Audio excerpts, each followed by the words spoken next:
Welcome to our Black History celebration. Today, we are honoring several individuals. I guess I should say many, indeed. We are so pleased that we are able to honor, as part of our Black History celebration, Dr. Edmund Gordon. In fact, we are presenting him today with an entire e-booklet of letters that serve to establish him as a national treasure. So let's begin our program. Some of you may know that CNN had a special on Bill Cosby not long ago, and there were some disparaging remarks made about the Ed.D degree. We also know that in this particular political era, Dr. Jill Biden has not been treated with the utmost respect, as indeed she deserves to be. So our program is extremely timely. We basically are underscoring the value of the Ed.D degree. We are underscoring the value of the doctorate in health education also. But we have two honorees who did not get their degrees from our department, our program in health education. And so let's start with really what is our main focus here. And that is, according to our agenda, honoring Dr. Edmund Gordon. So part of what you see in the chat is a link to an e-booklet of letters. And it was released today. It has an ISBN number. It's an official book. And it also has a letter at the very beginning of the book that has a link to a place where you can add your signature to support part of what we are focusing on today.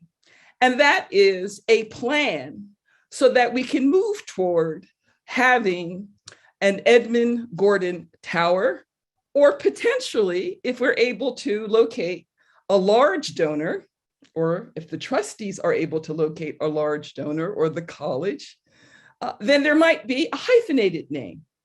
There also really needs to be a very large campaign to raise funds for student aid and scholarships. And part of what I'm also suggesting is that there be a set aside of scholarships in the name of Edmund Gordon.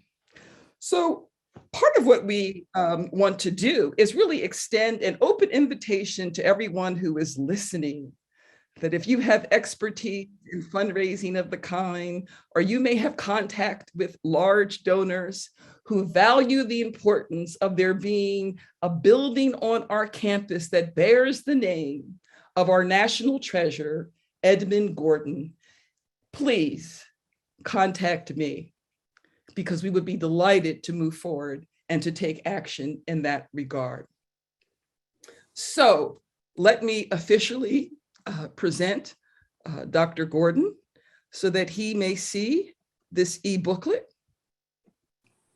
called A Booklet of Letters Celebrating Dr. Edmund Gordon as a National Treasure, a collective of diverse college, university, regional, and national organizations urge teachers, college, Columbia University trustee action toward year 2022 dedication of the Edmund W. Gordon Tower, singularly so named or alongside a major donor.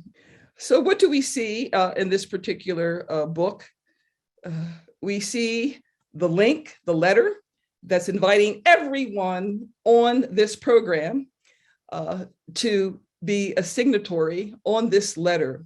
And we're really proposing 4 bullet points: naming the building formerly known as Thorndike Hall after the eugenicist Thorndike to Edmund W. Gordon Tower, or securing a major donor willing to share the name, launching a major campaign, as I said, for an endowed student aid fund with set aside scholarships, and also naming other campus buildings for people of color as a priority. This is what we're also asking the Teachers College trustees to do.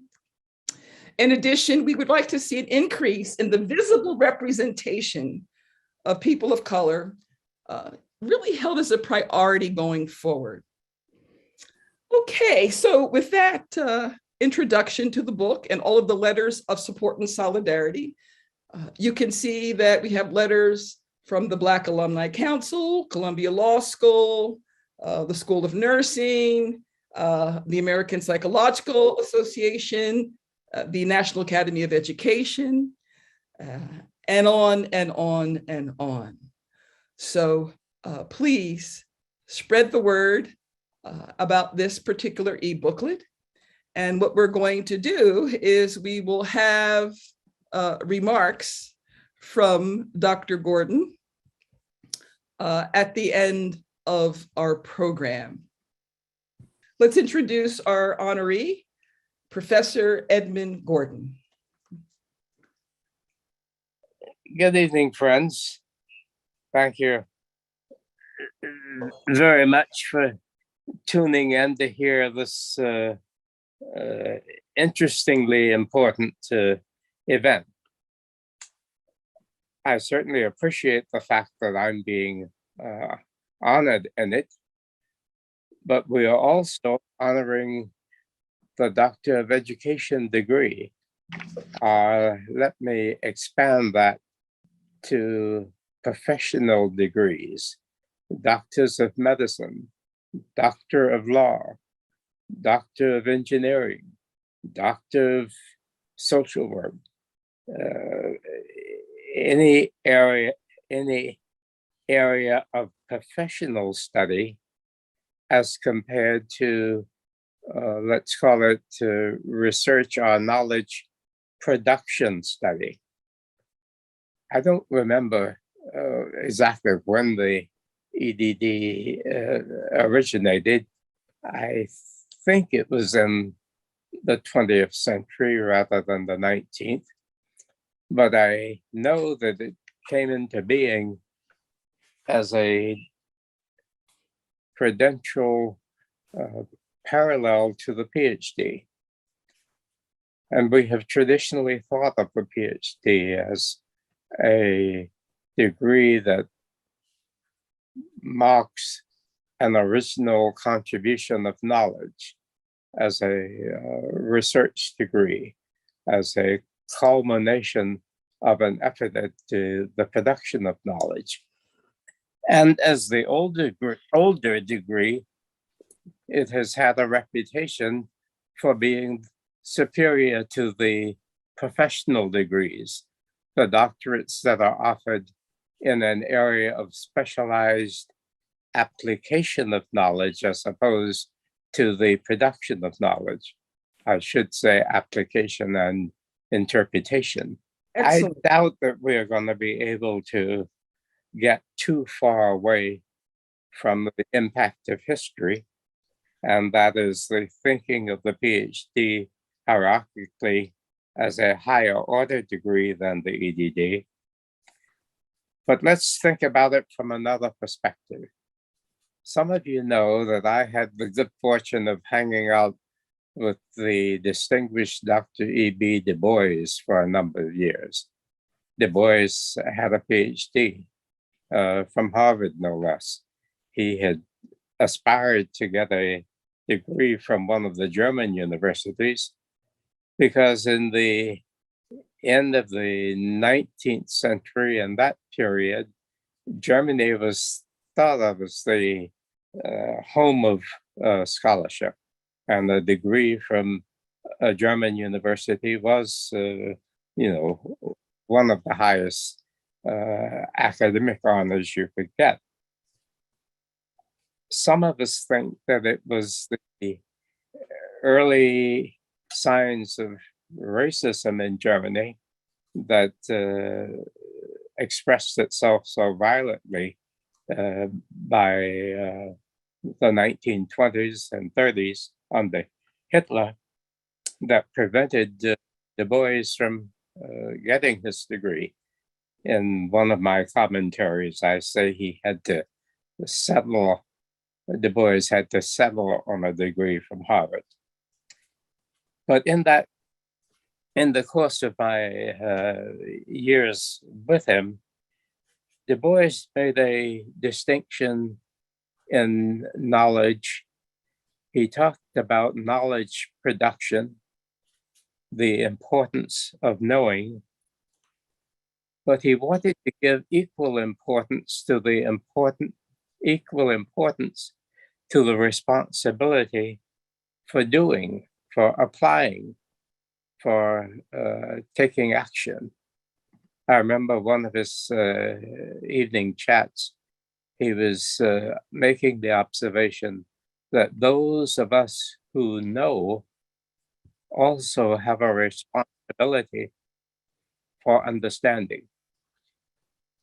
And if we are fortunate enough to know and to understand, we have a deontic, a moral responsibility to act on that knowledge. The PhD is our symbol of the knowledge itself and its production. The EDD is our recognition of the application of that knowledge. We could debate if we had time, we could argue for the possibility that the interpretation of facts and the application of facts to better serve humankind may be regarded as the more important human action. I suppose if Du Bois were called upon to weigh in on the subject, he would probably weigh in on the favor of the production of knowledge, but would not back away from the tremendous importance and the respect that is due the application of knowledge, the interpretation of knowledge, as we represent it in the EDD degree. Does that give you time to find? Yes, as a matter of fact, that it was absolutely fantastic. And it also justifies what we are doing here today. Because if we know, we are obligated to act. And just as you're able to cite your connection to Du Bois and your closeness to that legacy, we are delighted to be close today to your legacy and to celebrate your legacy. And we want to be able to have real tangible symbols that we can see, that go beyond your books on supplementary education, that go beyond what you accomplished as the first tenured professor at Columbia in 1968 after the protest and despite some resistance. We celebrate all that you have accomplished as someone who has literally changed the face of psychology and education, that you've changed the lives of millions of children in this country, given your role as one of the designers and implementers of the Head Start program. That it was you who raised your voice to ensure that it was not only going to be the children who would be served, but also the parents, that you were also there to serve on the advisory committee for the Coleman report, which led to really the way in which desegregation was to unfold in this country. So for all of those reasons, Professor Gordon, because we know this, and now because the audience also knows this and has an e-booklet to your bio, that we are now in a position to recommend that the trustees take the kind of action that's in the opening letter of our book. And here we have Dr. Monroe. Monroe, maybe you can just mute yourself now that you've joined us, okay? Thank you so much. So now we're gonna go, we'll come back to you at the end, Dr. Gordon. And part of what we want to do is we want to now go to Dr. Robert Fullilove. And what we should know about Dr. Robert Fullilove is on yet the next page of our e-booklet. And Dr. Robert Fullilove is someone who also received his EDD from Teachers College. While Dr. Gordon received his EDD in 1957, it was Dr. Robert Fullilove that received his EDD in adult and higher education and statistics in 1984. That Robert Fullilove has served in ways that are just unbelievable. That goes back to the way in which he has served as a co-sponsor on over 100 dissertations, doctoral dissertations with me. The way in which he has worked with Mindy Fullilove in urban renewal and in taking action on the community level. such that he has great expertise in this area. He's at the Mailman School of Public Health, as you will see in his bio, and all the panelists who are here today know him intimately because for most of them, Dr. Robert Fullilove was the second reader or the co-sponsor of their dissertations. So part of what we can do now is we can invite Professor Fullilove to say something, and then we can also have some of his former students say something during this period. Is Dr. Robert Fullilove there? Can you speak, please? I am. The big question is, can you hear me? Yes. Excellent. I am in the studios of Radical Media. I've just spent 2 hours being interviewed for a film that's going to examine the role of public health in American society.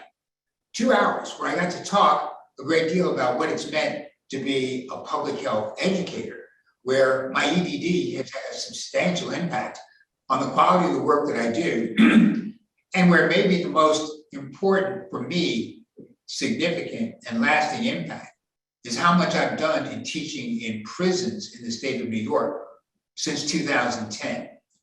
I am extraordinarily proud of all the folk whose faces and whose names I see arrayed on the Zoom screen. But I'm also very proud of the fact that a substantial number of folk that I taught in prison have come out to really demonstrate for those of us who do work in minority communities, how much as a nation we have incarcerated a pool of talent that at the point in our history where we really need the best minds to help us get out of the many dilemmas that we're confronting, that we don't understand how much the Black and brown bodies who are doing time behind bars are not simply a problem that we have to struggle with. They are a potential resource for whom and for which education can make an incredibly important difference. So I'm really pleased that I trace my history as a teacher to 2 factors. One is being a part of Mississippi Freedom Summer way back in 1964, when I taught in freedom schools for a brief period of time in Holly Springs, Mississippi. The second thing I'd point to is my encounter with Professor Ed Gordon. I started the doctoral program at TC in 1972. This is my 50th anniversary of my formal engagement with Columbia University Teachers College. And I'm very, very clear that there are a number of things that Professor Gordon did for me that had a dramatic, lasting impact on what I have done as an educator since my time at TC. Many of you know that I worked for many years in the US Department of Education in a grant-making organization to fund for the improvement of post-secondary education, for which much of what I've done in the early days of my Ed.D research depended on connections I had to the educational testing ETS, and an introduction that Professor Gordon gave to that group about my work and my interest in increasing access to higher education amongst all African and American and Latino populations in the United States, and discovering that with his help, there was an echo, a resounding agreement that this moment in history was one where what we did to advance our ability to understand teaching and learning would have a dramatic impact on efforts to create a nation that would at some point in time escape the structural racism that has been so much a part of its history since its foundation. Ed Gordon also did a review of a project that I ran at the University of California, Berkeley, whose originator, Uri Philip Treisman, got a Genius Award from the MacArthur Foundation that has marked him as one of the most important mathematics educators in the United States. Professor Gordon basically shining a light on the work that we did and making it clear that we had demonstrated that African Americans could succeed in mathematics, something that was thought to be impossible for the limited brains that we brought over from Africa. Our ability to show that that program was an existence proof, a proof of concept. If you give people of color the resources they will not simply succeed, they can thrive. I believe that the most important lesson that I've learned from working alongside him and citing the work of Professor Gordon more than anything else is that the vision I had getting out of the civil rights movement, that getting our populations educated would be the most important road that we could take to achieve freedom. I believe that the fact that both of us are still in the game, are still trying to convince people that this way is the way in which America will finally achieve its promise. I'm really happy to be here tonight. I'm so happy to see so many faces that over the years I've had a kind of an impact on, because if there's a legacy that he and I can point to, it's literally represented in the screens that I'm looking at from this film studio in Lower Manhattan. Thank you very much for the opportunity. Dr. Wallace, over to you. Well, we are just thrilled to hear about the connections, and I'm just delighted that you mentioned the legacy that Professor Gordon also leaves at ETS, the Educational Testing Service.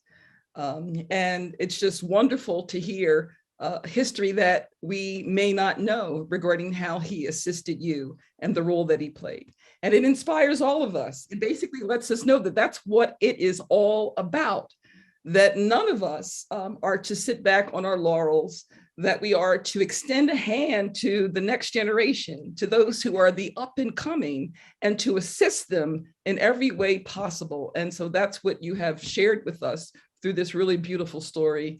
And of course, you know, you remind us all that there is still an incarceration crisis going on, and we honor you. I did not mention that work, but that work alone, your civil rights era work, the fact that you're in the studio now, but you have been on television every week, if not multiple times a day during the pandemic because of your public health expertise. And so we are just so proud and so inspired that you've been able to represent the very best of our nation. And so that's what you are, Professor Fullilove. Thank you so very much. Okay, so what we'll do now at this point in the program, we do want to go to introductions, but I think that we can really combine introductions with the first question for the panel. Let's go to Dr. Toni Monroe, who I see here. So as we see in the booklet, why don't you introduce yourself, Dr. Monroe? Of course, you should know that the first person that is in the booklet that we were to honor was Dr. Jose Nainin.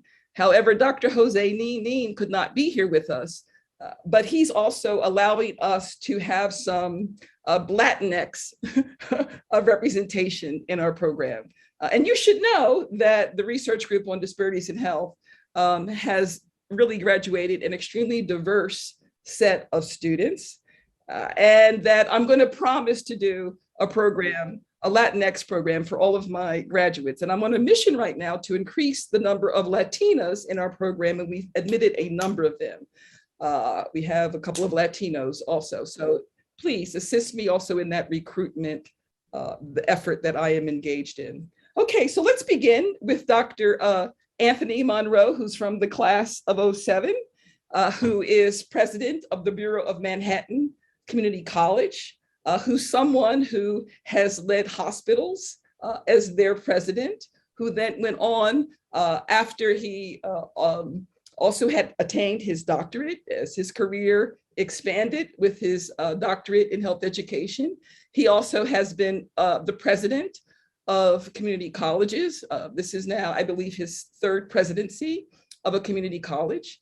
And we're also really delighted that Dr. Monroe, as President Monroe of BMCC, was fortunate enough to secure a large grant that has allowed someone that we'll introduce next, Dr. Leslie Rennis, to apply for a grant so that we are now envisioning and really launching a new pipeline program that's going to take students from BMCC with their AS degree to Hunter College to get their BS degree, and then we will invite them to come to Teachers College for the MS degree. So please know about this pipeline program And let's meet Dr. Anthony Monroe. And you can be among the first to answer this question. How has your EDD degree benefit you? And then what advice do you have for those considering getting such a doctorate? And of course, we're just so proud of you. We are, I mean, can we just give a clap? Look at, you know, we are so proud of you. Okay, Dr. Monroe.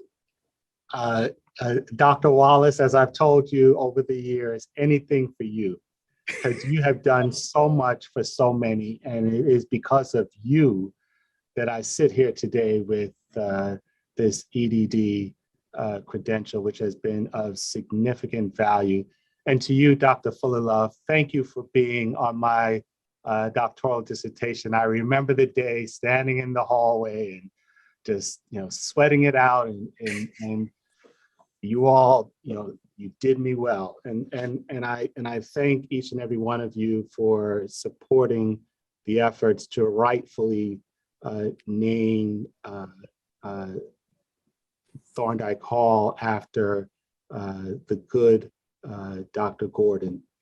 It is truly my honor and pleasure to be here this evening as a first generation US citizen, born and raised in the Bronx, product of New York City public schools. I take this role as the president of BMCC very seriously, because it is my calling. It is my ministry.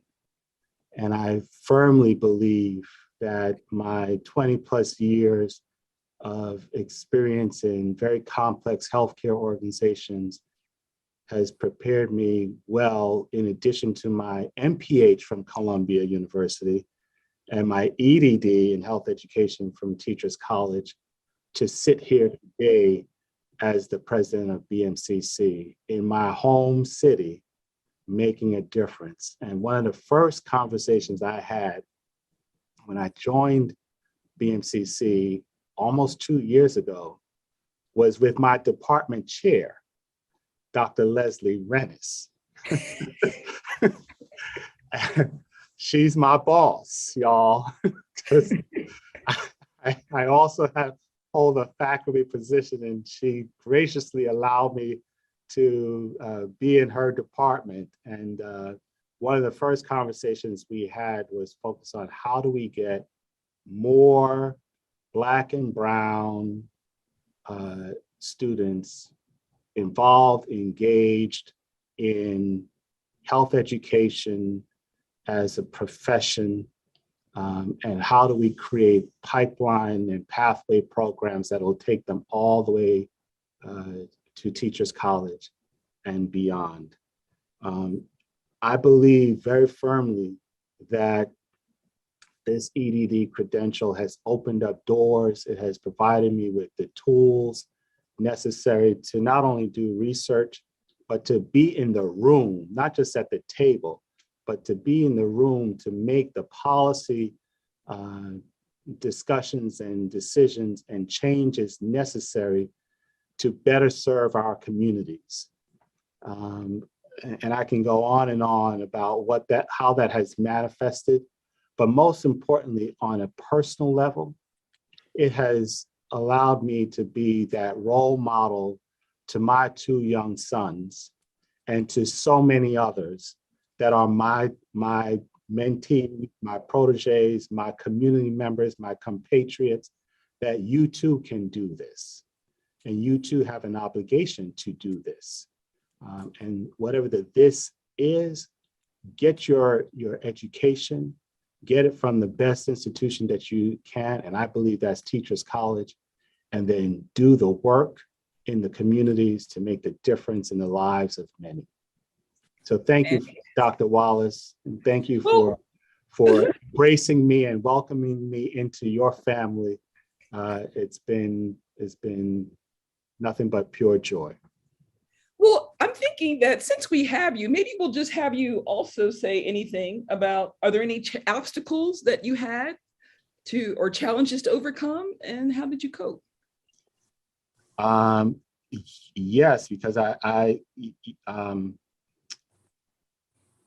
many, but I often say you take the lemons that you're served and you make lemonade. right? And you will remember this, Dr. Wallace, when I started my doctoral studies at Teachers College, I was the sitting president of a very, very complex and very challenged hospital in Chicago. Yes. And I would fly to New York every single week for classes. And it's because Dr. Wallace back then was doing online education and doing some creative and innovative things. Dr. Allegrant, thank you for allowing that to happen, that I was able to pursue and persist and ultimately complete my EDD as a hospital president. And I had many people saying, why are you doing this? Including my boss. Why are you doing? So at first I was in stealth mode. I didn't want anybody to know that I was pursuing my doctoral degree, because I know in healthcare administration, it is not something that they're generally in support of. You go up to your master's and that's it. But you're going for your doctorate degree, you're getting a little too big for yourself there.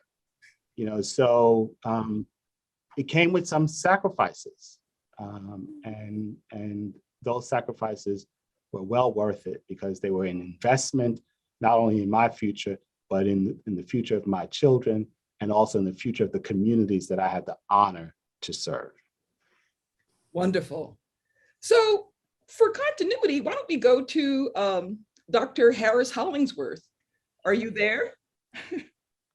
Yes, I am here, and thank you so much for this opportunity to honor not only Dr. Gordon and Dr. Fullilove, but just the excitement of this process has been really, really tremendous for me. I have, so much to say, 3 minutes to say it in. And, for me, the most touching thing is how this event is so much about honoring my ancestors. I am a product on both sides of my family, the 4th generation out of slavery. And today would have been my mother's 80th birthday had she been still with us.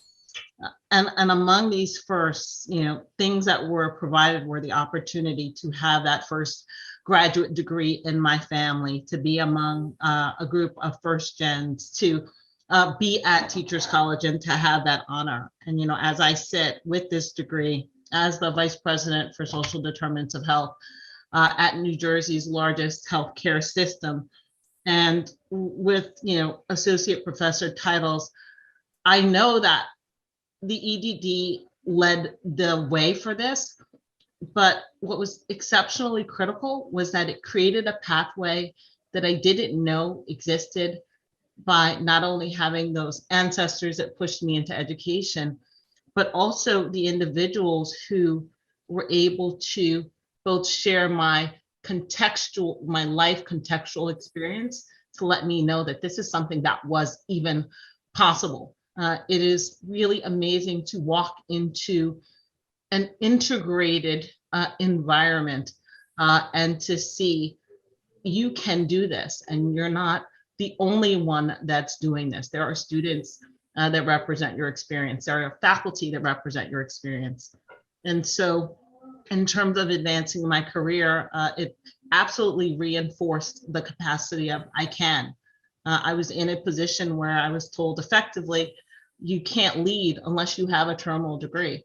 And having a degree that allowed me to hone my expertise in community health education and the social behavioral aspects effectively allowed me to pave a pathway to leading a major initiative. In terms of anyone who's doing this degree, very similar to what Tony mentioned, don't quit. There are so many people who start, who end, and sometimes that ending is you lose hope. And I have to say the faculty within the program was like, nope, don't.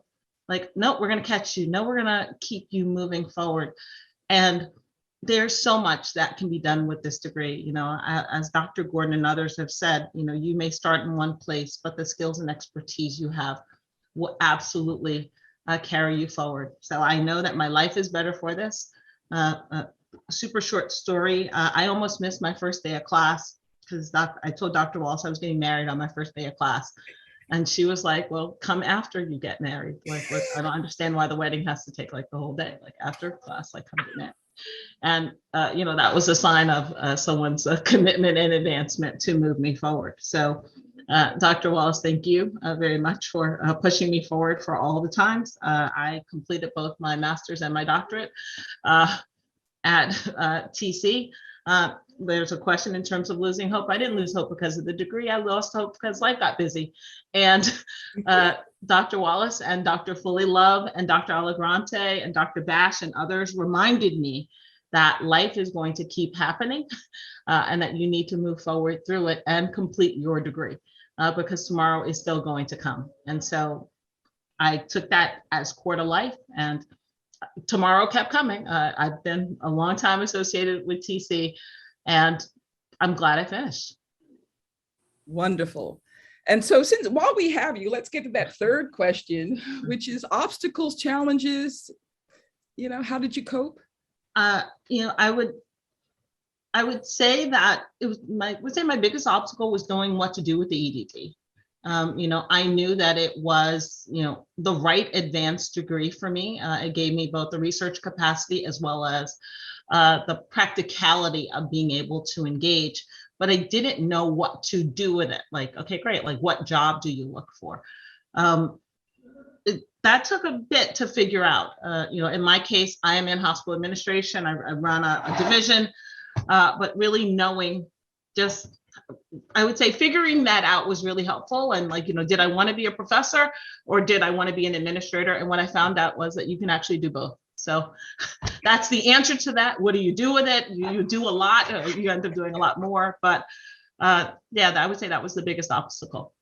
Yeah. And this is your second hospital. How many years have you been in hospital administration? 31. Yeah. And even before that, I remember being so impressed by your management experience that you had when you came to us. And there have been obstacles. And perhaps I haven't praised you as much as I did Dr. Monroe, but please know that what you have accomplished is just extraordinary. And your service back to the program has also been extraordinary. So I am just eternally grateful to all that you've done. Thank you so much, Nicole. So who'd like to go next? I see Ladrea. Ladrea, why don't you go next and tell us what class you are? I am class of 2017. Yes. Okay. So, yeah. You know the questions. Yeah. So I just like to take the time to honor the room and just recognize that this is a powerful moment that I believe that can transform into a movement. And so I don't want to not acknowledge all of the assets that are here, all the social capital that's here, all the brilliance that is here. And so I'm just looking forward to continuing to hear everybody else and pull those assets out of the room and in this space. So the EDD for me allowed me to take very complex constructs and implement them into routine practice. And it allowed me to take things about public policy, systematic oppression, social inequality, all of those social constructs that come with those particular components of advancing health equity, and apply it to actionable items, to apply it to really mobilizing around change. And so I'm extremely grateful. It also provided me the opportunity to learn from other individuals that have a historical legacy that have been in this process of seeking to advance health equity. So I had the opportunity to sit in the room with Dr. Wallace, and I had the opportunity to sit among other scholars that were seeking to advance the work. I had the opportunity to have, Dr. Fullilove, who was also one of the sponsors of my dissertation, that really allowed me to gain assets. And that we can never discount or discredit the amount of assets that you get from education and the amount of assets that you get from the people in the room. And so I think for me, that is the very most valuable component, is the social capital of being at TC, the historical legacy of individuals engaging in this gritty work, that if they can continue to apply the footprints in the earth, I have the ability to glean behind it and walk in it and walk through it. And so I absolutely honor the EDD, as well as what I have been able to gain for being a part of the TC legacy, for being a part of the Research Group on Health Disparities legacy, and all of the individuals that played a key role, even the students, right, that played a key role in allowing me to build an identity within my career. Okay. So just mention Atrium Health and Yale, please, just real quick. Yeah, so at Atrium Health, I am a data scientist. I also lead our diversity, equity, and inclusion work, and transitioning into a leadership administrative role in health equity. And then I'm also an assistant professor adjunct of public health at Yale University, where I help build the next generation of health disparity scholars. Okay, I don't think I'm going to ask you about obstacles, because with all the children you have, I think that nothing related to this degree could count. How many children do you have, Ladrea? I have 5. Yay! Yes, and I had 4. I had my 4th one, and as I was going along my TC journey, so they all had the opportunity to walk the stage with me. And so that is a testament that with grit, with desire, and with will, you're able to manage, even as a mother and a wife of children, you still are able to pursue. And I felt extremely supported. Dr. Wallace supported me, and I even got a chance to, my children walked the stage when I graduated. So yeah, I felt very supported. And again, like Tony had shared, I was able to also take online classes, which allowed me to balance motherhood with education. Okay, and let's not forget, none of it would have been possible without your husband. So let's thank him. He's pure gold. He is. He is. All right. So is Dr. Ajay here? Because I know, or is Dina Simmons here? Okay, who's here? Oh, Brenda's here. Okay, right. And Brenda, are you here too? Brenda's here. Okay, so Brenda, you have to leave by 6? Yes, a little, yes. Okay, so let's Brenda go and then Dina next. Okay, go ahead, Brenda, Dr. Ajay, Hello, our good National evening. Cancer Institute hero. So tell us something about yourself and how has the EDD benefited you? You know, I think we're going to have to all take at least about 30 seconds just to pause and say thank you. This is absolutely amazing. I am looking at least one screen of about 25 awesome faces and smiles, and it's just an honor to be here. Thank you, Dr. Wallace. Thank you, Dr. Fullilove. I see Dr. Allegrante and many other faces who I have traveled with, Dr. Bacon. Just really happy to see you all and see your smiles. I guess we'll go to the questions. For me, what has EDD degree, how has it benefited me? I will say that I don't know that I necessarily appreciated the EDD until after the fact. We all had challenges kind of going through the program, and that's life and the way school is, but it is after I got out and saw what was possible that I truly appreciated it. It is not a limiting degree in any way that I found. The ability to both generate and apply and teach at the same time is not something that many people have that ability to do. And not a degree that many people appreciate that you have that ability to do. And we stretch it. We stretch it as far as it can go because we have that ability to do it. And I will say at NCI, there hasn't been any, well, I can't say there hasn't been any roadblocks, but there hasn't been any limits to what I can do, mostly because of your own personal tenacity, but because people know because of what you stand on and what you've done in the past that you can do it and you're able to do it. And so I stand on the shoulders of giants of people who have done it and who make it possible for me to do it.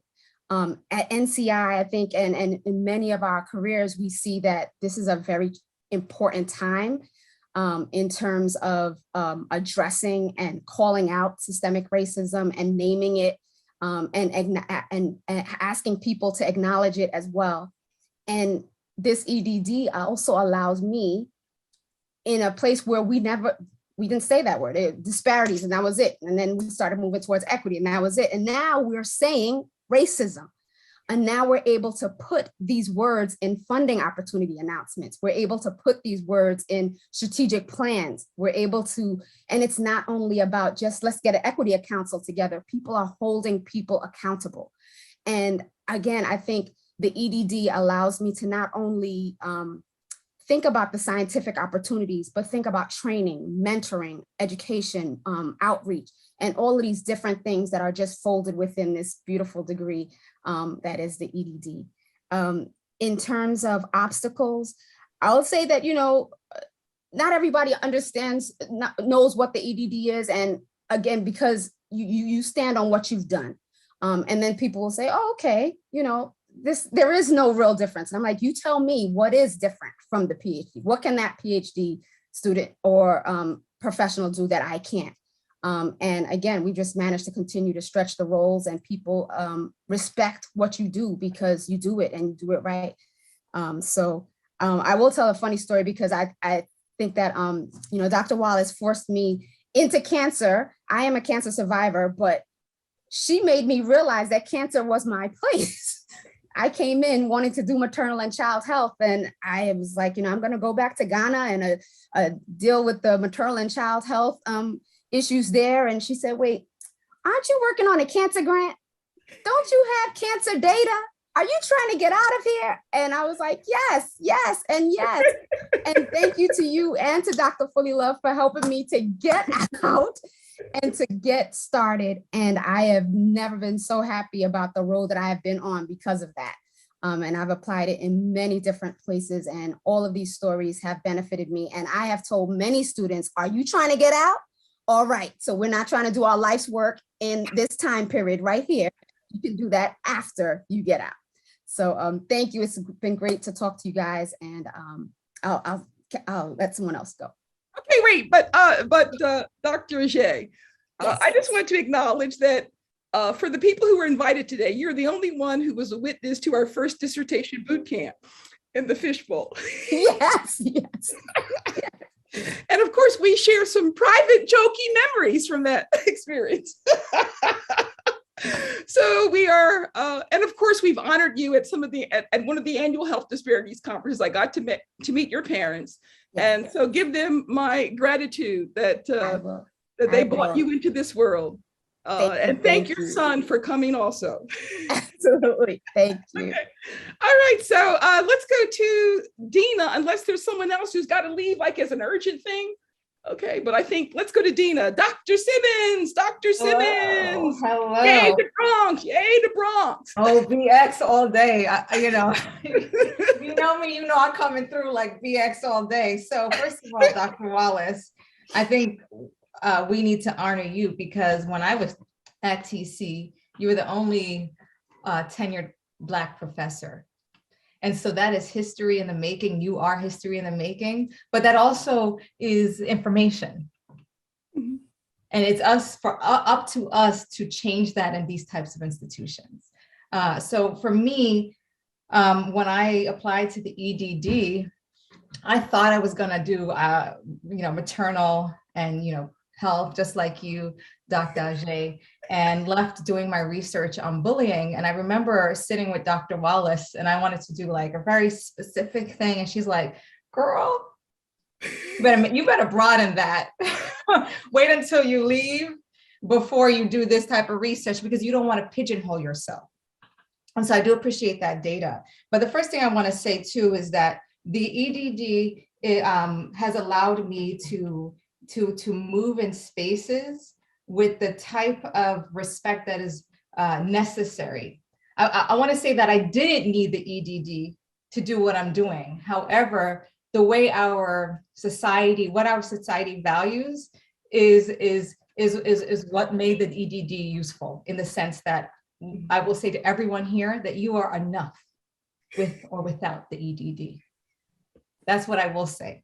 I will also say that for me, no institution defines me, and that because of this Black excellence that we see here, that we are an institution in and of ourselves. So that is the way I roll in these spaces. I used to work at an Ivy League as a professor, and I had to emancipate myself from that and start Liberate Ed, because this work is about our liberation. Like the education that we got at Teachers College was the education in the classrooms, but the education on how to navigate these spaces, right? The fact that Dr. Wallace was the only person that looked like us was like, first of all, congratulations to you for being there and staying in these spaces, for being there for 32 years and allowing for us to see a friendly, familial face when we walk into these institutions, which are sometimes not always friendly to us. And so which brings me to the obstacles. The obstacles are, school wasn't hard for me. Like none of the classes were that hard for me. I felt like the professors were supportive. I felt like we had a family.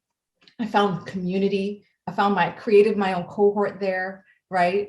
But some of the obstacles are what you don't see. It's the microaggressions. It's the the things that happen in white spaces. And so that for me is something that I had to learn to navigate. And I already was learning to navigate when I had to go to boarding school when I was 14, but learning how to navigate that and outsmart the system. That is part of the hidden curriculum for folks of Black, Indigenous, Latinx, and other folks of color in these spaces, is how we outsmart the system that would rather, for the beginning of its history, didn't even allow us in these spaces. And so part of the joy and the beauty of the health education department in particular was the way community was created. And that is what my other sister who was at Yale, which I am no longer at Yale, is Ladrea Ingram, yes. Ladrea, we're going to talk later because I want to make sure she has the protection and the information that she needs to be safe in these types of spaces. So I got you, sis. It's the community that we create and build and foster, and that is where our strength is. And so I'll end where I began, which is this Black excellence, this Black progress. This is the institution. And this is what I'm celebrating today. Not my EDD, not Teachers College, because for us to be collectively liberated, we need to know our enoughness. And that is where I'll end. Ashe. And so now we know why Dina has given some of the most outstanding TED Talks, and also why she's in great demand as a speaker and workshop leader, and also why we can look forward to her book, which is entitled White Rules for Black People.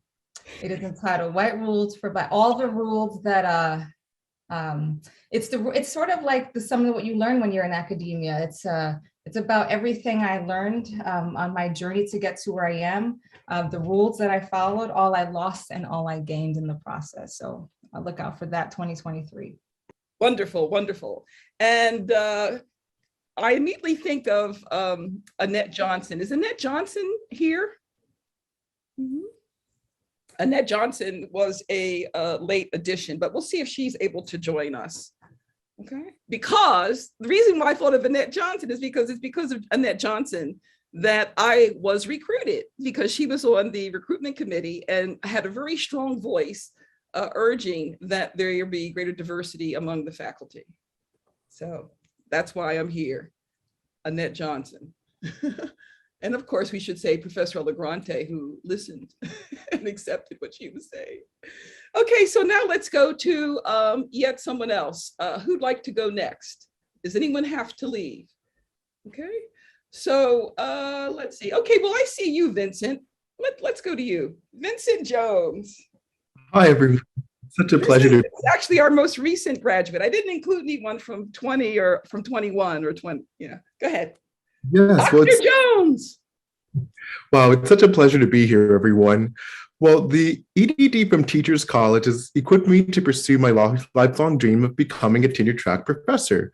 So right now, I am an assistant professor of community health and director of the Health Promotion Center at York College, the City University of New York. And the program equipped me with the skills and to rise to my truest potential. I lived in residence full-time at Teachers College for about 6 years, where I pursued a master's in education policy and then also the doctorate in health education. And over this time, I availed myself to the opportunity to make connections across disciplines and be really creative with my research interests that continue to sustain me today. And those include like e-health and asking like where people get their health information seeking behavior. And I'm also very interested in cyber safety and keeping young people safe on mobile dating applications and building their efficacies to cope with electronic dating violence and to hopefully working on a policy level to reduce that. But one of the greatest qualities of the EDD in health education is its versatility. Because health is effectively related to every aspect of life, you can practically take this degree in any direction evinced by all of the different paths represented here in this Zoom. So when asked about the challenges I faced, I think one of the biggest challenges I faced at Teachers College was figuring out what I wanted to do with this great opportunity that I had. And another great aspect of my experience was that Teachers College is kind of like its own little like university within itself. So if I was able to take lots of courses in the human development, statistics program, psychology. I could meet up with people in the dining hall with whom I collaborated on projects, and they continue to research with me today. Many of my colleagues have joined me at CUNY, and we work on projects together. And it's just been an overall great experience, and I'm looking forward to seeing like where else I go and where else everyone else here goes as well. So thank you very much. Excellent. Thank you. We are so proud of you. And you should know that Dr. Jones or Vincent was also our photographer for the research group on disparities in health for our annual end of year party. And so we just appreciate that wherever he goes, he brings love and joy. So thank you so much. And of course, he's a Millennium Gates Scholar. So as soon as I knew that, I'm like, you've got to come to our doctoral program. It's already paid for. And luckily, he was responsive and also was able to work with one of our former graduates, Dr. Groskopf. All right, so let's go to Dr. Tete. Right, good evening, everyone. So Dr. Wallace, I am going to use my time to honor you because you changed my life, and I will not cry when I talk about you. But I was not even in the health education program at TC. I was in the psychology and education program, and I took your motivational interviewing course. And I said, who is this person with all this energy and this personality and this positivity and everything that you are? And I just wanted to follow you around forever. And I came to your office and I saw the purple walls and the Mardi Gras and the beads. And I said, what is going on here? And I just wanted to be around you and consume your energy and just learn from you. And so I took all my electives, I don't even know if you know this, in your classes. And then I left and I actually went to work at Yale. And I wound up coming back to TC, and I spoke to you about doing the doctorate, and you encouraged me to do that. And you have really set the foundation for, I would say, for what most of us want to be as an educator, what we want to be as a person. You said to me once, I was sharing with you that not all professors are like you, and not all of them are welcoming, not all of them mentor us, not all of them make us feel comfortable to not know the answer or to just be ourselves. And you do that. And you said to me that we will be the new group of professors. We will be the ones who change that and make it possible for students of color to feel comfortable in the classroom. You show up as your full Black self.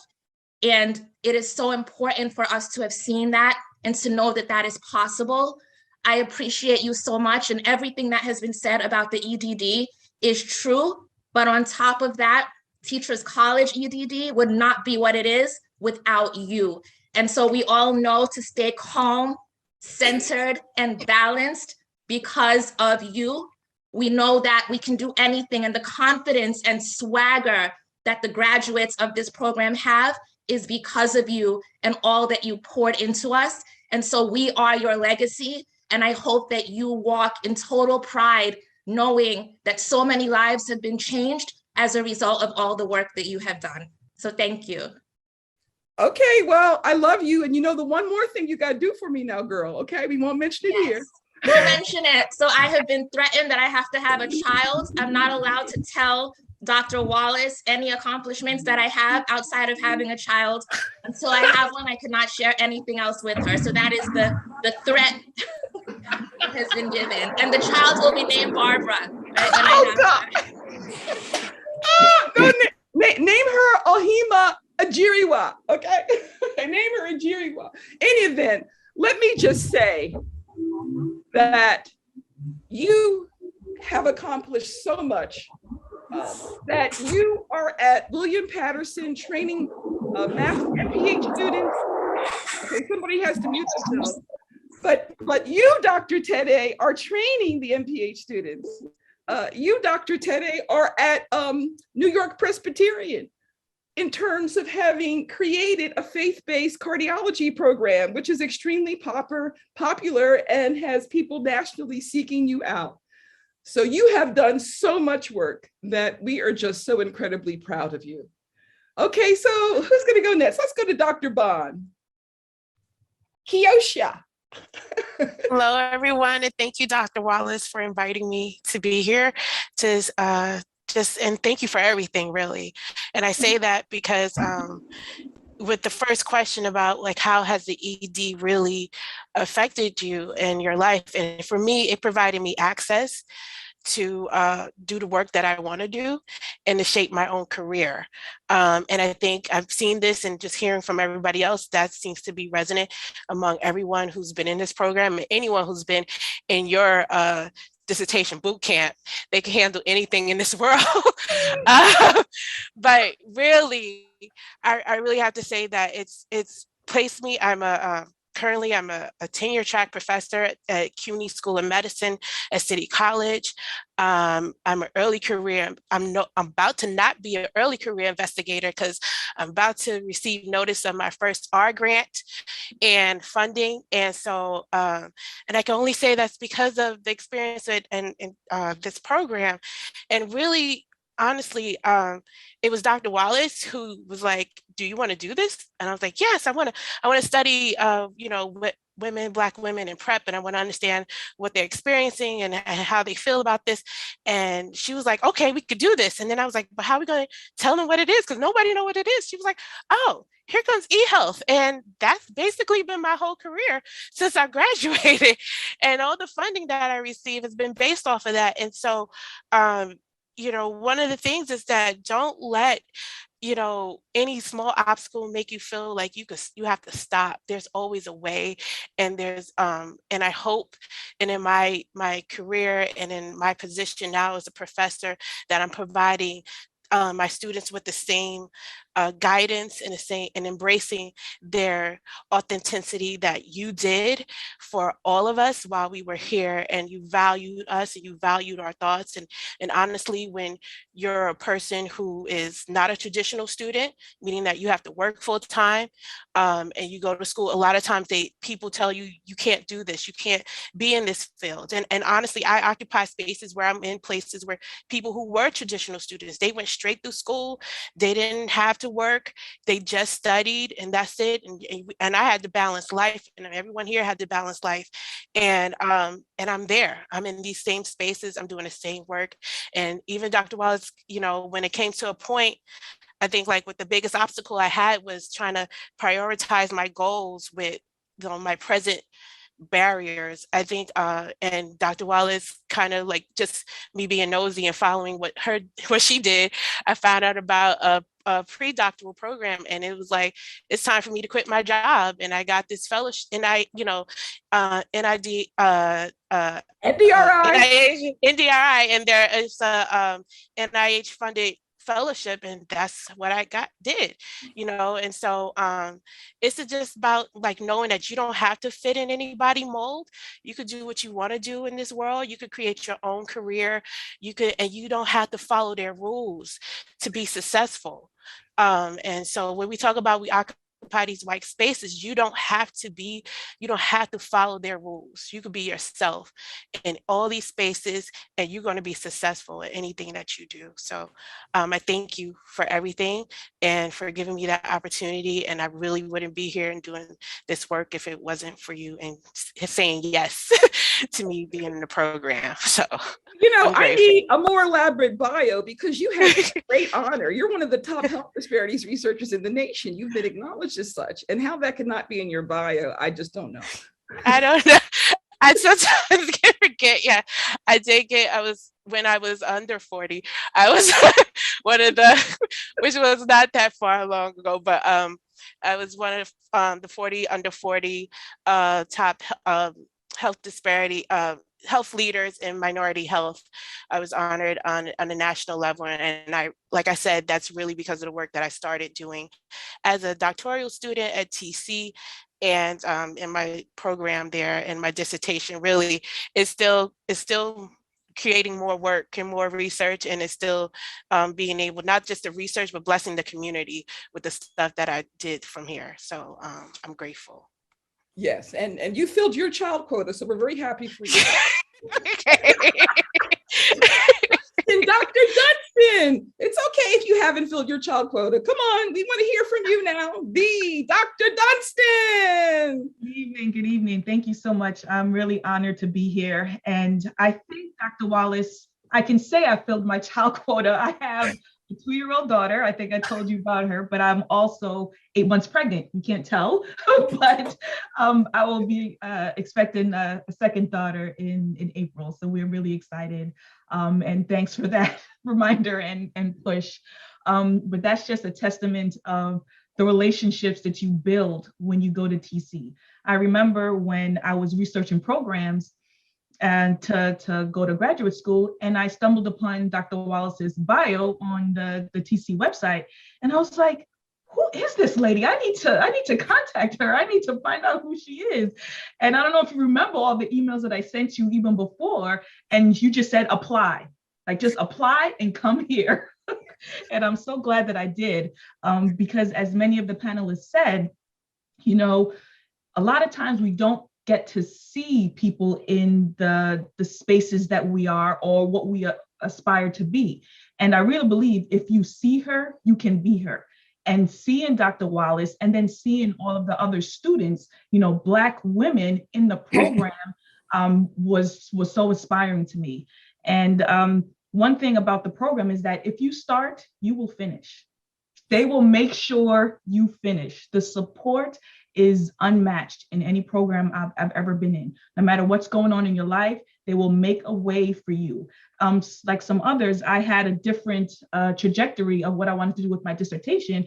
And she said, do you want to get out now or in 5 years? And I said, the sooner the better for me. And she said, okay, so we're going to change this up and this is what we're going to do. And that just helped so much also with the innovativeness. If you think about now, online recruitment and online meetings and research, that's the norm. It wasn't the norm before, but Dr. Wallace was doing that. And Dr. Wallace was showing us how to do that and how to push towards in the future and be innovative in these spaces. And that is just one of the many reasons why, we're able to go through this program and not just complete it, but also thrive and get the skills and the experience that is needed in so many different spaces. And one thing that's really unique about this program, well, we're in a unique time right now. We're in a unique time in our country, in health disparities, where our expertise is not only needed, but it's sought out. there are people looking for us who have health equity and health disparities and health education and community health experience. They want us more than ever before. And I work for the NIH, and I work in trying to create more research opportunities in health disparities and health equity, and get minority scientists funded. And they are throwing money. There's so many opportunities for you to get funded to do your work, and there's so many opportunities for underrepresented people as ourselves to get funding and to do our research and to really do the work that is needed in the community. And I think that the research group and this program at TC puts you in a unique place of having that experience and having that expertise. So I know a lot of other students talked about, or previous students, alumni talked about, well, what can you do with the EDD? And the answer is whatever you want. Honestly, I've worked in nonprofits, I've worked in hospitals, I've worked for the Army, I've worked for the CDC, for the NIH, for universities. It's a lot of different places, but I was still trying to figure out where I fit. But the fact that the experience and the expertise that I gained from the program allowed me to work in any of those spaces and to thrive, because you become adaptable.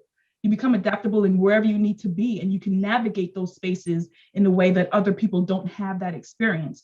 And that's one of the things I really took away from this program, and also the social connections that I got from the program. Dr. Wallace, and thank you, Dr. Fullilove, who was also on my dissertation committee. And it's not easy. Dr. Wallace will definitely give you tough love. There's no question about that, but you will come out on the other end much better for it. So if you're contemplating what to do, or even to participate in this program, just do it. You will not regret it. So I just want to honor you, Dr. Wallace, and thank you so much. I can't believe it's been 10 years, I guess, since I graduated from the program. And I'm just so honored to see all these amazing faces and these beautiful Black faces today, and honoring all of us and honoring your legacy and what you're doing and what you continue to do for all of us and for the students to come. So thanks so much. Thank you. Thank you. So let's go to our NYU representative, Dr. Jayanthi. Hello, everyone. Wow. First, I am so honored to be among such greatness. Dr. Gordon, Dr. Fullilove, and I definitely would like to thank you, Dr. Wallace, for paving the way. And Dr. Allegrante. Of course, I'm getting there. I can never forget him. Dr. Wallace definitely for paving the way for a woman like myself and my colleagues here. So Dr. Allegrante, definitely for your unyielding support. I am here today because of you, right? So just a little story, I cannot, so right after my dissertation, Dr. Allegrante said to me, you have to publish, and he stuck to his word. So I was able to publish one paper from my dissertation 6 months out. And as of today, like today, we had a meeting on the second manuscript, and I thought he forgot about it, but he didn't. So thank you again, Dr. Allegrante. And I would also like to thank Dr. Benga Okedegbe, who has also been a great support throughout my career. He now leads an Institute for Health Equity at NYU Langone. And of course, all of the supportive professors at TC.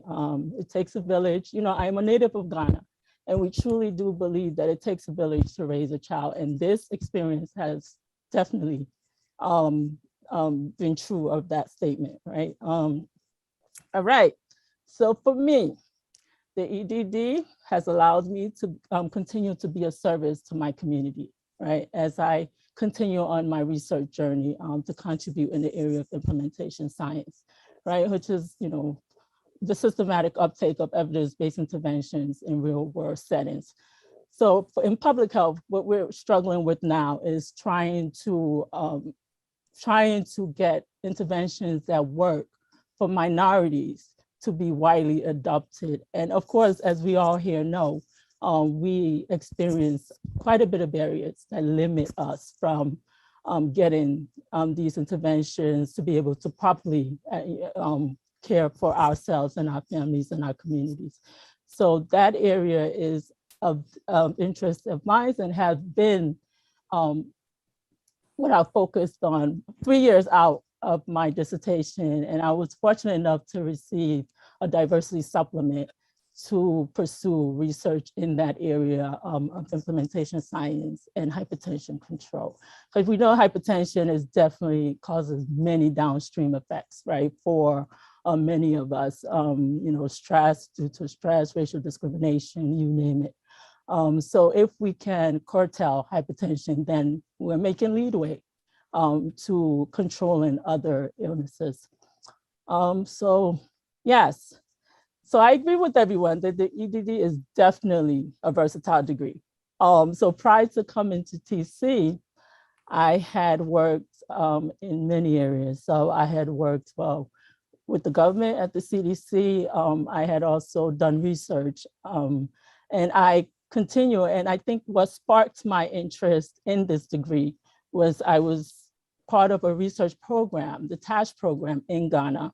And that program was a 5-year program. I led some trainings along with my mentor and then supervisor, Dr. Bingo Gadegbe, in hypertension management for community health workers. And as a native and knowing the challenges of healthcare and healthcare system, which sometimes I say it's not a system because there's pieces that does not work on the African continent when it comes to healthcare. Right. So I was really touched by the work that we were doing and just thought there has to be something that I can do to contribute to this area.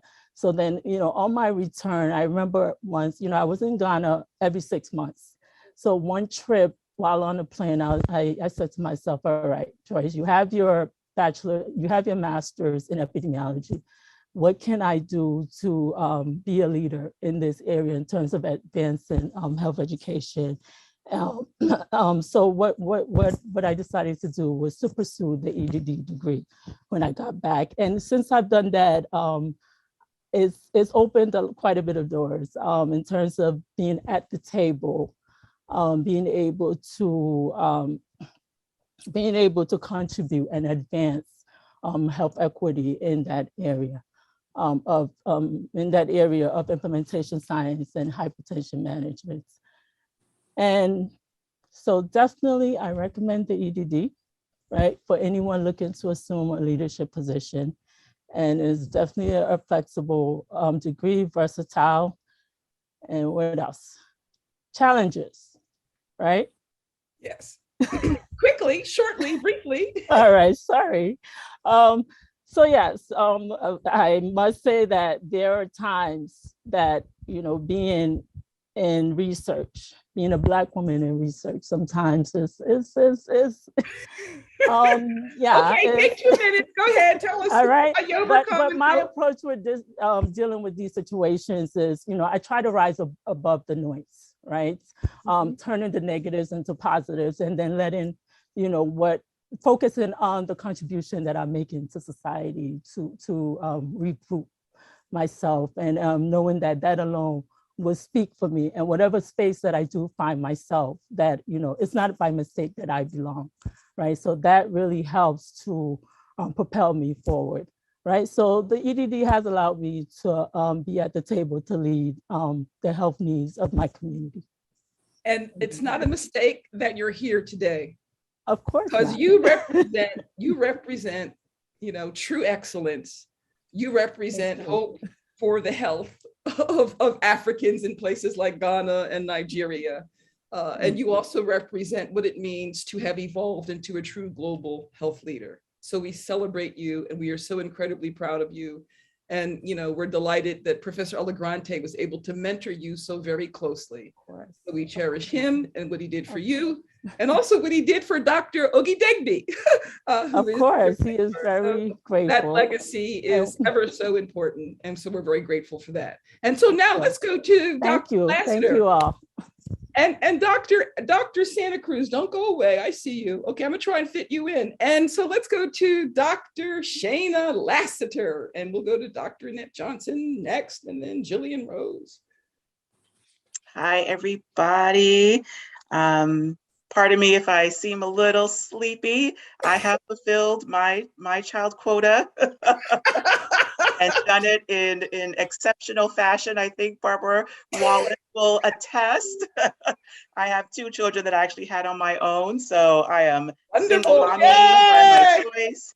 She And Dr. listened. Wallace, She listened. I listened, and Dr. Wallace was a champion of this choice. So, thank you for just always being a champion for everything that we ever wanted to do. And, as others have said, letting us know that our dreams can be reality and, should be reality and deserve to be reality.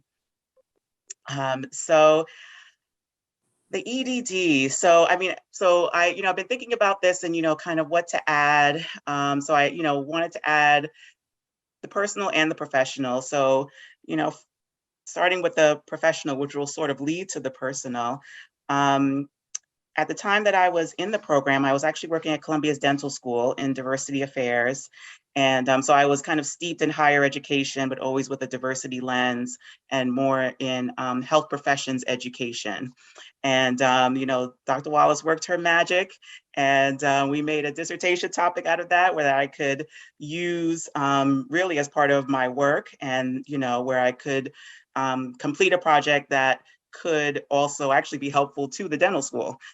So it was something that actually lived on beyond my time at the dental school, which was fantastic, looking at the cultural competency of students who were, and really looking at cultural competency based on how we measured it, and also based on the curriculum, what the students thought they were receiving in the curriculum and what faculty thought they were providing in the curriculum, and the disconnect between those 2 things. So yes, and the hidden curriculum. So, this aligns with everything that everyone is saying here about, the spaces that we're in and how important those spaces are. So after completing the degree, as sometimes happens, there wasn't really a place for me to grow at Columbia. And so I made my way to CUNY, as many others here I heard also have been at or are still at CUNY. I hold a place for CUNY in my heart, near and dear. And there is, I think, kind of my best story about how the EDD and health education really, really propelled me forward and really helped me. So in my role there, I created a curriculum for a certificate in care coordination. And actually the colleague who created the curriculum with me is also a Black woman, graduate of TC in adult education. And so these 2 things came together perfectly because we were creating a certificate in care coordination for frontline workers. So for healthcare workers who were in fields where there traditionally isn't a whole lot of advancement. So we would bring employers in and say, hey, we're creating this credited certificate program. We would like to enroll some of your employees, but you also have to make a commitment on the back end, whether it's providing them a raise or, once they make this commitment to complete this program, whether it's a raise, a change in title, a change of responsibilities. So there were definitely teeth behind that. And the idea was to help move people forward in their trajectory in the health professions. And so, all of that, it was all right there. I pulled out all my health ed books and I created and taught a health ed course in that certificate program. And literally, Carrie Shockley and I created that curriculum. 2 Black women, white erase board, and from nothing, we created that curriculum. And we both leaned heavily on everything that we received from our educations at TC. And kind of leaning to the personal, one of my dearest friends who's also here, Michelle, she was an instructor in the program. So, it only made sense to have more fantastic graduates of this program to be a part of creating that program at CUNY. It's just something that I would say I'm very proud of. So I'm now at Duke. I've continued on the higher ed administration track. So I kind of consider myself a higher education generalist, but that core of diversity, I mean, I show up as diversity, but also that core of commitment to diversity and equity and bringing forward and supporting those who are underrepresented, whether it's faculty, students, other staff.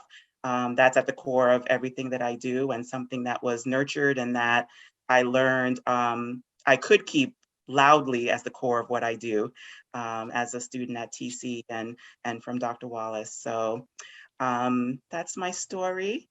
Well, we honor you, and we're just so incredibly proud of you. Congratulations, Dr. Lassiter. Okay, so let's go to, I see Annette Johnson. We'll go to Annette Johnson. Hello, everybody from up in the frozen tundra in Albany.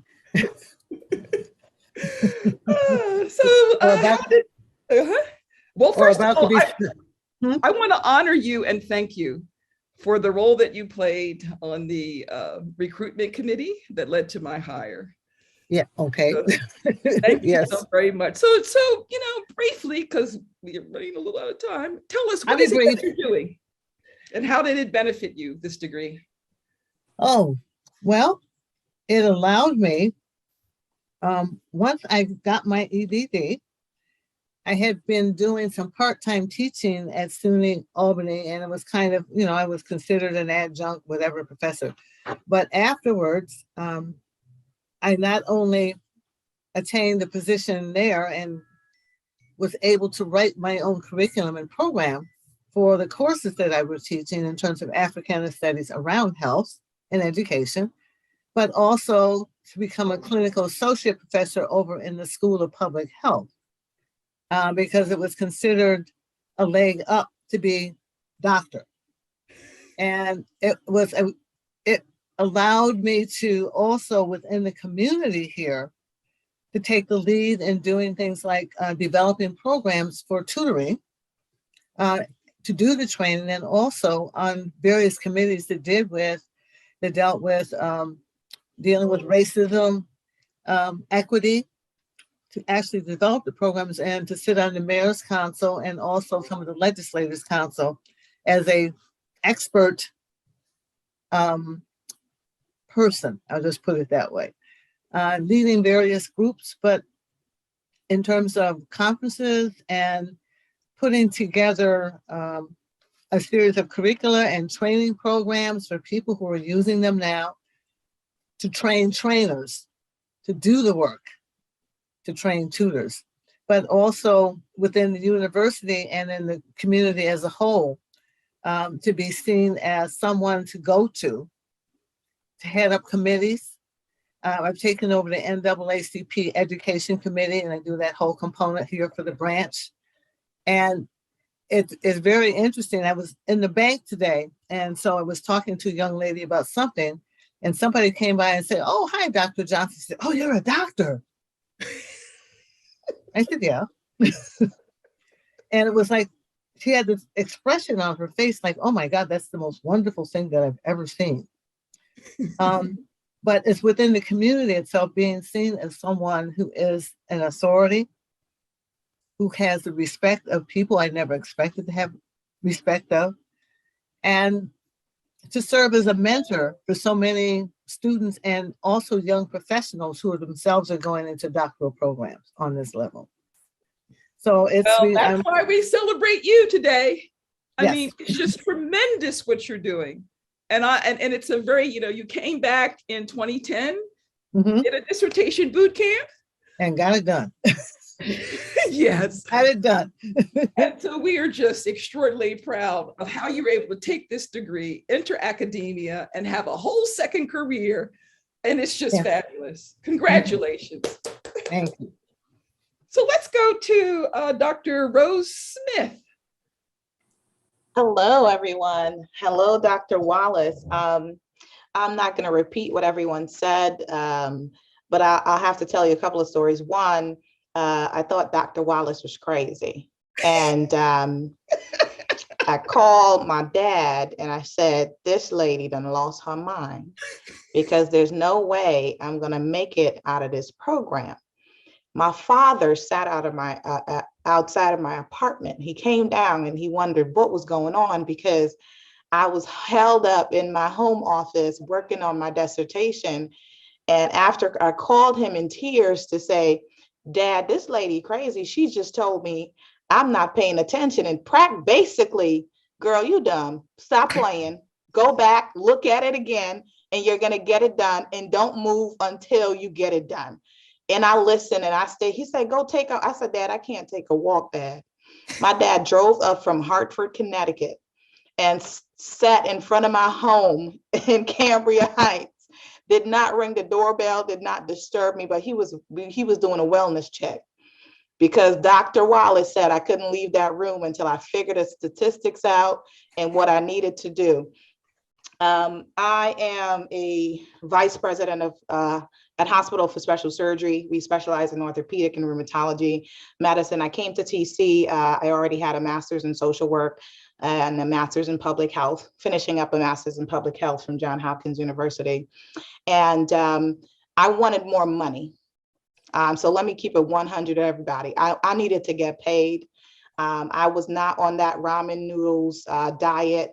And I wanted to ensure that when I fulfill my child quota, that I was going to be able to feed those children. I'm so sorry, 1 second. That's what you call being powerful. So being in a place where there was no one who looked like me in the boardroom or in the C-suite, I was determined to ensure that I was the first one there. And Dr. Wallace taught me one valuable lesson very early on, is that you got to eat crow. You know, I knew that I wanted to be a servant leader. I knew that I had purpose in my community. And I knew that I want people who look like me to come to the best place in the world to get orthopedic care. And so I had to sit and eat crow until I was able to make the changes that I wanted to see in a place where we were providing the best care, but our people were riddled with disparities in orthopedic and rheumatology. And so today, sitting at the vice president at the table, creating the first diversity, equity, and inclusion office here at Hospital for Special Surgery. We haven't had diversity in anyone's title in 150 years since mine. And being able to bring a group of people together while demanding my worth, while saying that if I'm not vice president, then I want to thank you for coming out and I'm going to take my talents elsewhere. That's what the EDD allowed me to do. To say that this money that you're trying to give me does not line up with my value and my experience. I'm Dr. Rose Smith, and I was trained by Dr. Wallace, and I had to go through 16 hours of sitting and figuring out that to make sure that I passed my dissertation with Dr. Fullilove and Dr. Harris, who was on my panel. And so, honestly, y'all, we had a lot of conversation about the research that you can do, the interventions that you can do, but I just want to talk to you about how you elevate your life. How you elevate your life, and the EDD can do that for you. So being able to negotiate my salary, being able to say that this is what I'm worth, and then being able to say, I need to see diverse candidates in front of me, and being able to say that we need to put funding dollars behind a $1 billion hospital who is always in the red by the first quarter of the year, that we need to take dollars to ensure that we open up access to our community. And not just access that people have a card to get in the door, but access that mirrors the access that people on the private side have. Access is not just about getting in the door, how our people are treated. And so with the degree, in the practical sense, after negotiating the dollars, it was really helping our physician to understand how to treat our people, how to treat our community, and how to engage in shared decision-making and teach back, and all the wonderful lessons that we learn at TC to ensure that we optimize care for our population. And then how to use our EPIC system to look at social determinants of health, and how then to talk to our gender diverse patients and how to respect them, and then talk with them no, it's not just about dignity and respect. It's about the safety of our patients. And that's why we need this information. So being able to break down systems and dismantle them here at our hospital and on a global level has been the work that I've been able to do, but also being able to sit in the C-suite and say that we're not going to do that through the same systems. We're going to dismantle those systems and having your voice be included in a way where you can say that I am bringing this perspective to the table. This perspective is important, and people look up and listen, and they put dollars behind that. I am tired of people pointing at the people of color in the room and saying, do the work, and it's great, and applauding us. And then we go home and look at our bank accounts, and it does not match. And so that's my purpose in terms of bringing people who look like me to this institution, really holding their hand and sponsoring them like Dr. Wallace did for me, like Dr. Fullilove did for me, sponsoring them and ensuring that they get paid for the talents that they bring into institutions like ours.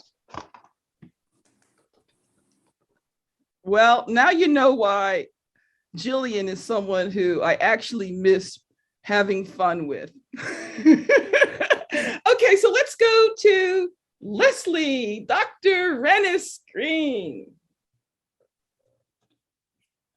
Good evening, everyone. Thank you so much for having me, Dr. Wallace.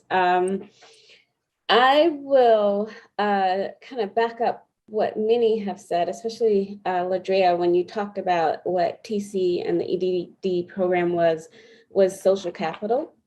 I came to New York and Columbia at a time when I actually was trying to decide, did I want to become a physician? Did I want to get a PhD and do strictly research, or did I want to get the EDD?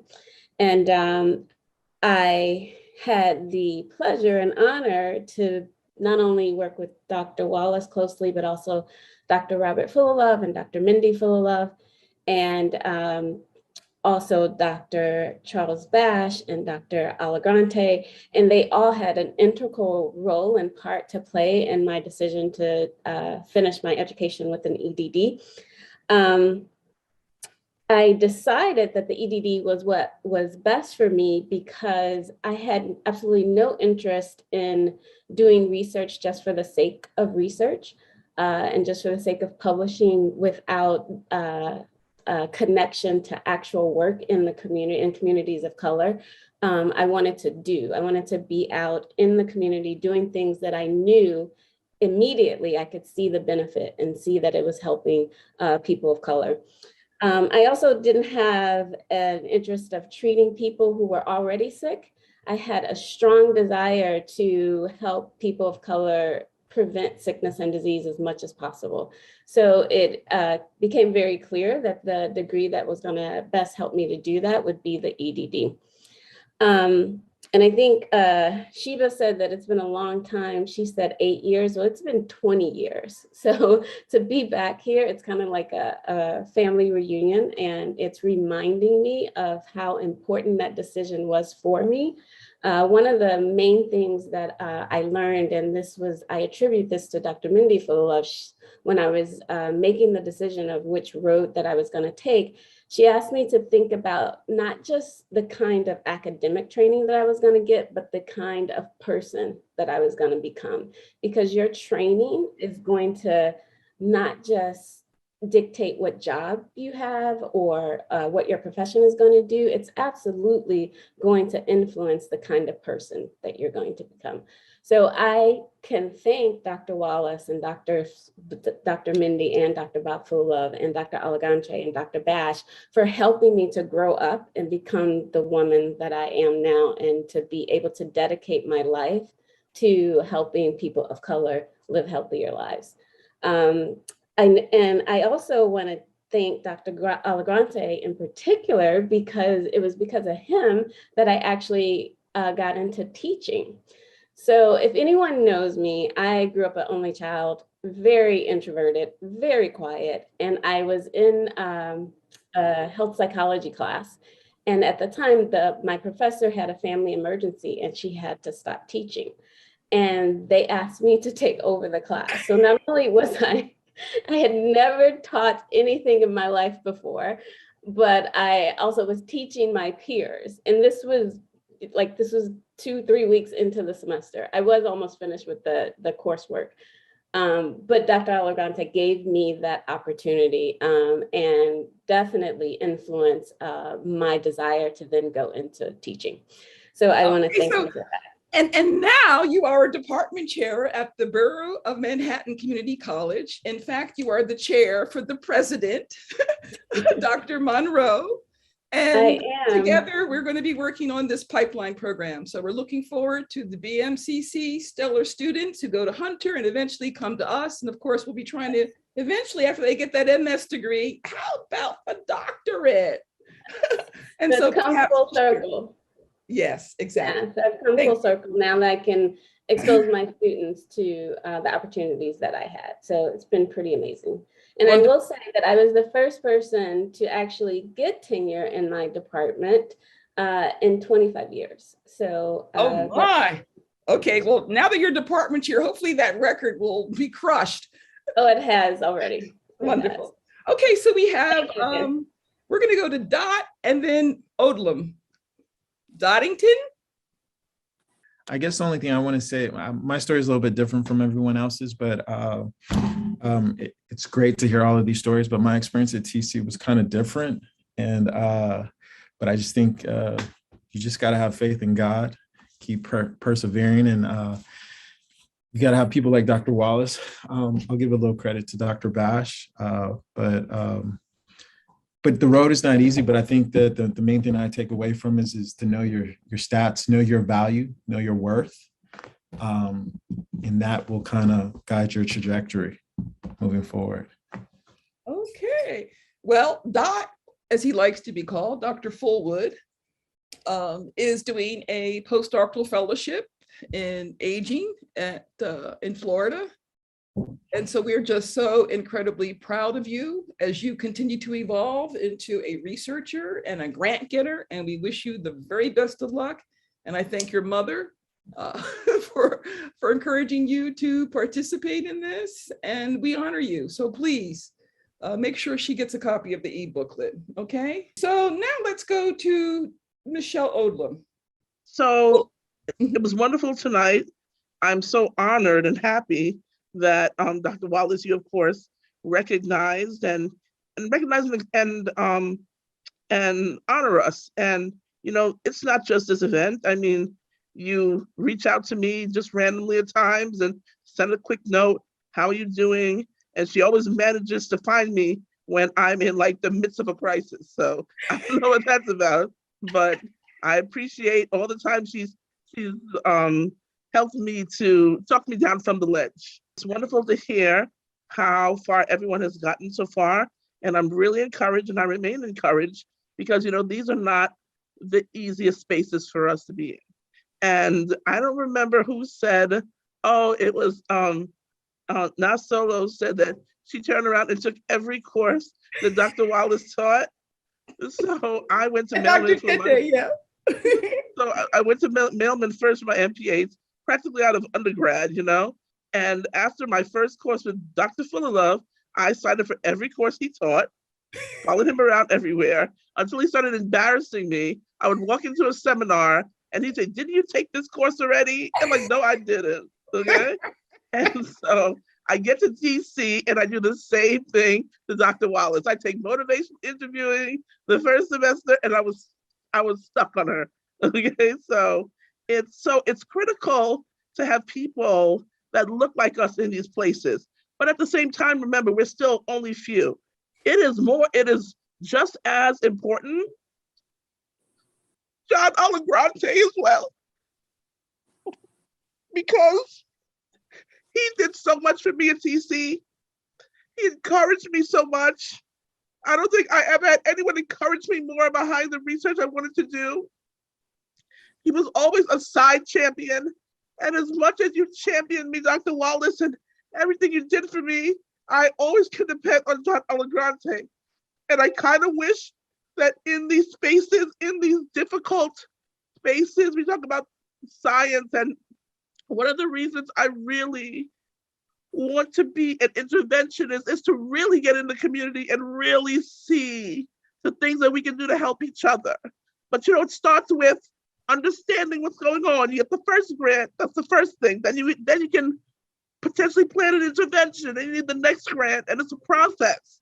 And getting to that place where you're fulfilled, where you're actually in your community and doing those things takes a while. And getting there can be very challenging if you don't have the proper support. And I learned it in school that support is everything. It is absolutely everything. In these fields we work in, we are not islands. We don't stand alone. We need each other on every level, community, academia, industry, everywhere. And I've just had some challenges over the last few years that I'm thriving and I'm doing my best to overcome. But it's in these spaces and seeing you, Dr. Wallace and Dr. Bob and Dr. Alagrante and all of you beautiful Black faces and beautiful Latinx faces, and knowing that we must remain encouraged and we can't stop what we're doing. We're called to do the things we're called to do for a reason. And even if it takes a break for a little bit, maybe that's what's necessary. But don't give up, because when God shows up, and I'm going to go there, he shows up. He really does. So I think that's basically what I need to say in a nutshell. I love you. And one of the reasons why I always want to contact you is because you're going to sign that email saying, Dr. Wallace, I love you too much. But you are probably the most brilliant student I ever had out of all 140 or 50 or whatever number it is now. And I honor you. And sometimes when you are so brilliant, the jealousy and the envy kind of accelerate something in people so that they become these little institutional racists who want to poke and pick and prod you. Survive.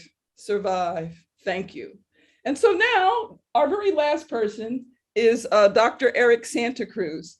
And there is no community unless there is unity between Blacks, African Americans, and our Hispanic brothers and sisters. And so, Eric, please introduce yourself just briefly. He was on vacation, so he couldn't really respond to my last minute request that, I need some Latinx representation.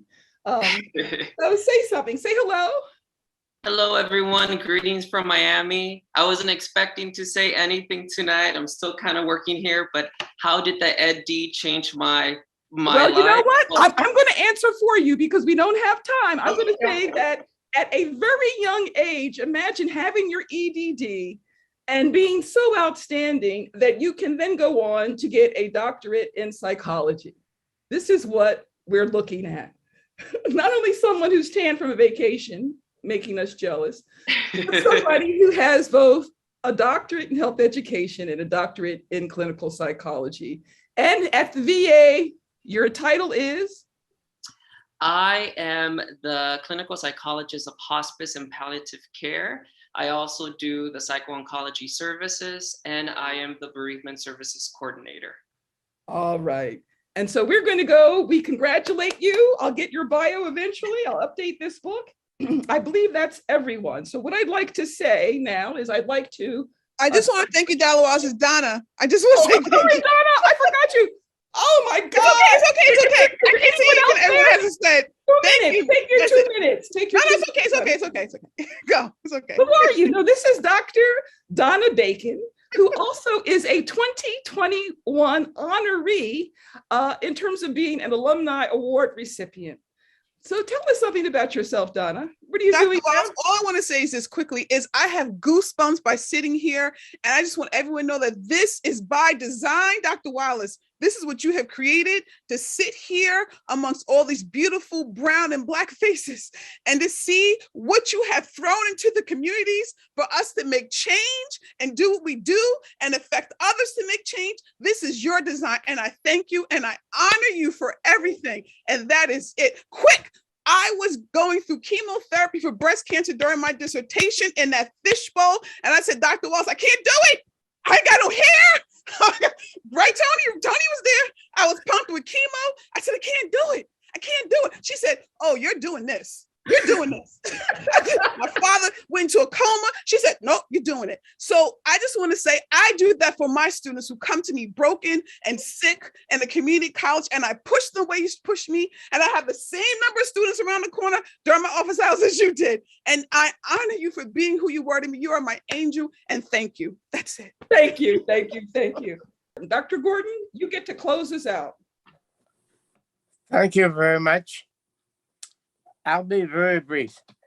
You know, Professor, I have seldom in my life been prouder to be a professor than tonight, looking at the work that you and Fullilove and Alumni and Bash do, the kinds of products you've got.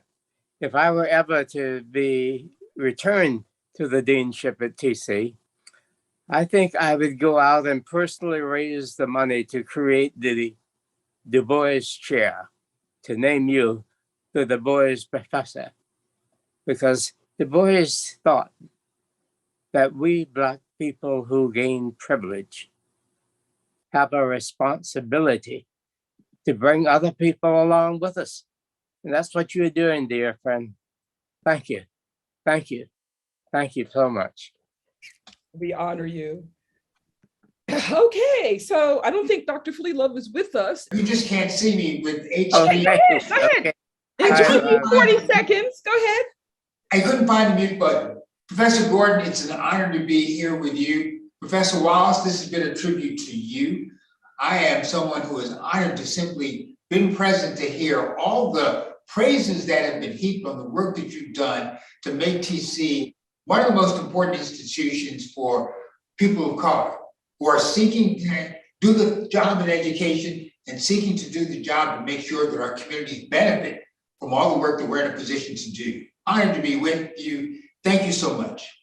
Thank you. Thank you for attending the program. There will be a video recording, and we will also make the booklets available. You can email me. Thank you so much. Bye-bye. Thank you very much, friends. Thank you. Thank you, everyone. Thank you.